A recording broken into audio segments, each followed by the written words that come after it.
Hoy vamos a viajar poco más de 400 kilómetros al noroeste de la península italiana, casi a la frontera con Francia, a visitar una de las ciudades más industrializadas del país, más innovadoras, a la vanguardia, conocida también por ser sede de la Fiat, sede de la Juventus, por ejemplo.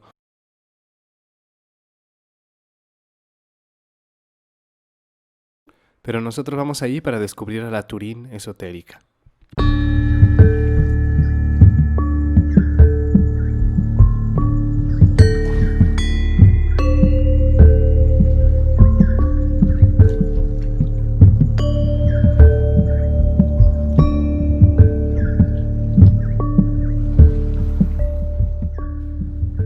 Turín fue construida en el punto en el cual el río Po y el río Dora confluyen, y el agua para todas las religiones representa un símbolo de purificación, especialmente para la egipcia y griega. Todas las grandes civilizaciones se establecían por esto en las cercanías de un río. Bueno, por esto y porque un río es como una autopista, una vía central de la antigüedad. Turín es la ciudad más esotérica de Italia, sede de varias sectas activas aún hoy.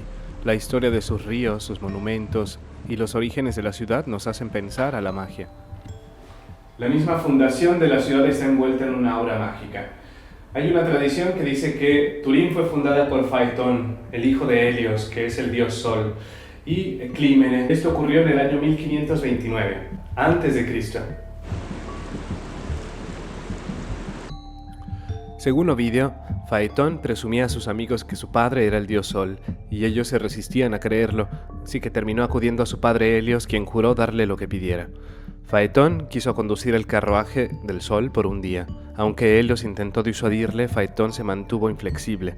Cuando llegó el día, Faetón se dejó llevar por el pánico y perdió el control de los caballos blancos que tiraban el carro.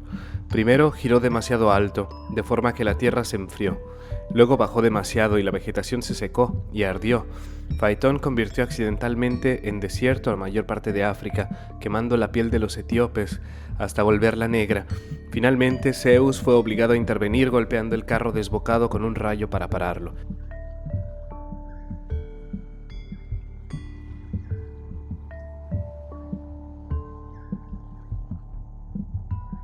Y Faetón se ahogó en el río Eridiano, en el río Po. Como señal de luto del padre Helios, un día entero en la antigüedad no hubo sol.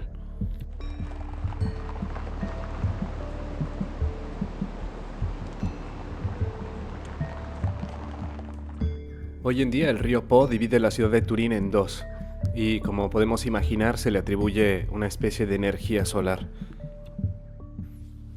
Una segunda versión, en cambio, atribuye la fundación a los romanos, en el 28 a.C., por voluntad de Augusto, con el nombre de Augusta Torinorum, y construida en los confines del imperio.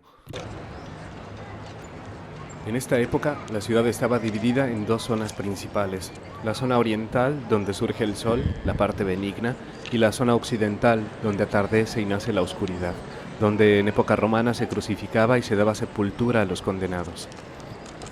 Y aquí por qué aún hoy algunos creen que la ciudad está dividida en dos zonas que representan el bien y el mal. La ciudad de Turín es conocida en el mundo del esoterismo por ser una de las puntas del triángulo de la magia blanca en el mundo, junto a Praga y Lyon.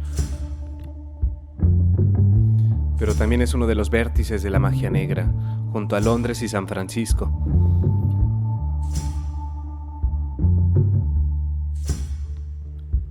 Uno de los mayores símbolos del esoterismo en Turín es la Gran Madre, una de las iglesias más bellas de la ciudad, y considerado un punto fuerte de la magia. Se dice incluso que aquí se encuentra sepultado el Santo Grial, entre los restos de un templo egipcio sobre los cuales se construyó la iglesia. Otra leyenda dice que este antiguo templo egipcio debajo estaba dedicado a Íside, conocida como la Gran Madre, diosa de la fertilidad y la magia. El nombre mismo es bastante raro para una iglesia de culto cristiano. La Gran Madre se refiere a la madre de todos los seres vivientes, base de todos los cultos esotéricos de la antigüedad. Y como dato curioso, en los últimos años se han encontrado restos de rituales realizados por algunas sectas que la policía aún no ha logrado identificar.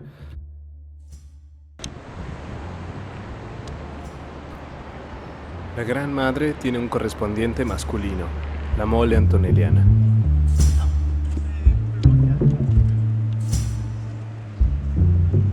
Entre los monumentos de Turín, la Mole es seguramente el más famoso, un verdadero símbolo de la ciudad. Tiene este nombre porque en pasado fue la construcción en muratura más alta del mundo, con una altura de 167 metros, mientras el adjetivo Antonelliana deriva del nombre de su constructor, Alessandro Antonelli. Según los expertos de esoterismo, la mole sería como una enorme antena que irradia energía positiva masculina desde el subsuelo. En cambio, la energía femenina que la equilibra se relaciona a la Gran Madre. En una de sus cartas, el filósofo Friedrich Nietzsche bautiza la mole llamándola Ecce Homo. Según uno de sus biógrafos, cuando Nietzsche vivió en Turín, amaba pasar el tiempo en esta zona para beneficiarse de la energía que irradia. Hay otro personaje célebre relacionado a la ciudad. Se dice que a mediados del 1500 Nostradamus estuvo oficialmente de visita en la corte sabauda para curar la esterilidad de la duquesa Margherita de Valois, mujer del duque Emanuele Filiberto de Saboya. Nostradamus había sido contratado como médico porque el duque necesitaba un heredero para volver a Turín. No se sabe cómo, pero Nostradamus hizo nacer en el 1562 a Carlo Emanuele. Probablemente Nostradamus vino a Turín después de haber iniciado el estudio de doctrinas esotéricas y ocultistas.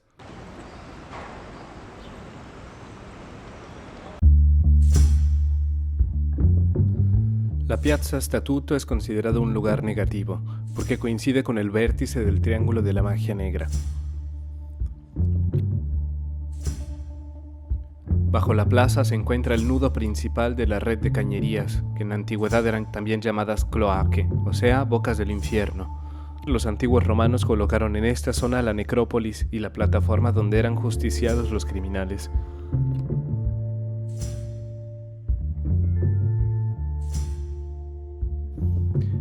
El monumento más famoso de la plaza es la fuente del Traforo del Fergius. La versión oficial dice que se realizó en honor a los mineros que murieron durante las perforaciones ferroviarias en la montaña del Fergius, para conectar esta región a Francia. Consiste en una pirámide de enormes piedras provenientes de las excavaciones. En la cima, un genio alado, que originalmente tenía una estrella 5 puntas sobre la cabeza que fue removida durante un restauro. Pero existe también la interpretación esotérica, que ve en el genio alado la personificación de Lucifer, que guía las fuerzas oscuras, mirando, desafiando el oriente, símbolo de luz y nacimiento.